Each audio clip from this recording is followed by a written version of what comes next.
تیسرا نقطہ انصار کا خیال رکھنا.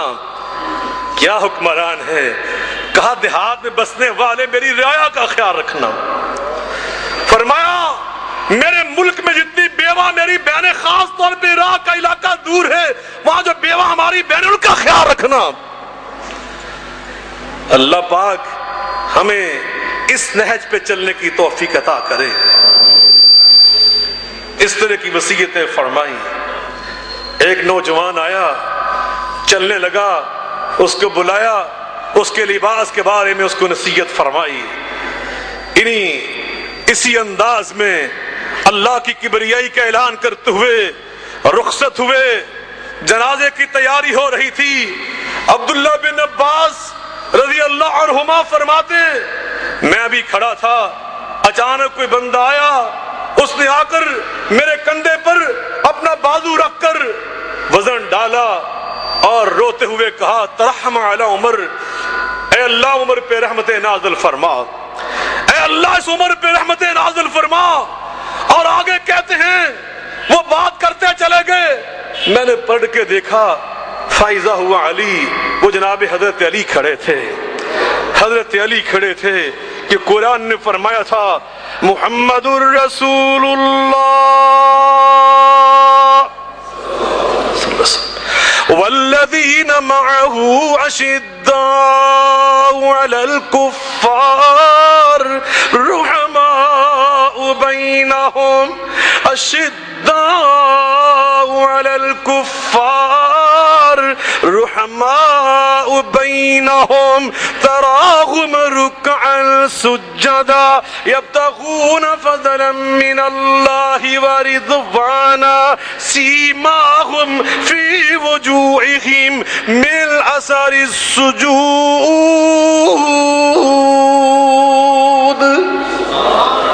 کہتے ہیں میں نے توجہ سے سننا شروع کر دیا کہ عمر فاروق کے بارے میں حیدر مرزا کیا فرما رہے ہیں. کیا فرمایا سنی اور اجازت چاہتا ہوں.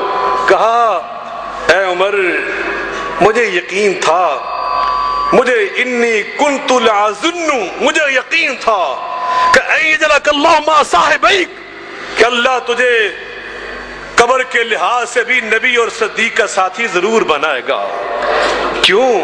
انی کنت کثیر لاسمع, میں نے زندگی میں بہت دفعہ نبی پاک سے سنا, آقا جب بھی بولتے تھے تو یوں فرماتے تھے فعلت انا وابو بکر وعمر, دخلت انا وابو بکر وعمر, خرجت انا وابو بکر وعمر. آقا جب بھی بولتے تھے تو یوں ہی فرمایا کرتے تھے فلاں کام میں نے کیا اور میرے ساتھ صدیق نے بھی کیا, میرے ساتھ عمر فاروق نے بھی کیا, میں فلاں جگہ پہ گیا میرے ساتھ میرا صدیق بھی تھا, میرا فاروق بھی تھا, میں فلاں مقام سے چلا تو میرے ساتھ میرا صدیق بھی تھا, میرا فاروق بھی تھا. اے عمر فاروق مجھے یقین تھا جب تو دنیا سے جائے گا تو تیری قبر نبی پاک کی قبر کے ساتھ بنے گی اور صدیق کی قبر کے ساتھ بنے گی. آگے سنیے آخری حدیث, جامع ترمذی میں حدیث ہے. آقا ایک دن آئے مسجد نبوی میں, صحابہ کرام سے مسجد نبوی بھری ہوئی تھی. اس شان سے آئے کہ آپ کے دائیں ہاتھ مبارک میں جناب صدیق اکبر کا ہاتھ تھا, بائیں ہاتھ مبارک میں فاروق اعظم کا ہاتھ تھا. آپ نے دونوں کے ہاتھ پکڑے ہوئے تھے, استیار ہے تھے خرامہ خرامہ مسجد نبوی میں. صحابہ کرام کی نگاہیں لگی ہوئی تھی تینوں پر. جب آئے نبی پاک بالکل سامنے تو فرمایا دونوں ہاتھوں کس طرح اٹھا کر فرمایا دیکھو ہاکذا نبعث یوم القیامہ, میں جب اپنی قبر سے اٹھ کر اللہ کے سامنے جاؤں گا تو اس طرح جاؤں گا, ہاکذا اس طرح جاؤں گا کہ میرے دائیں ہاتھ میں میرے صدیق کا ہاتھ ہوگا, میرے بائیں ہاتھ میں میرے فاروق کا ہاتھ ہوگا.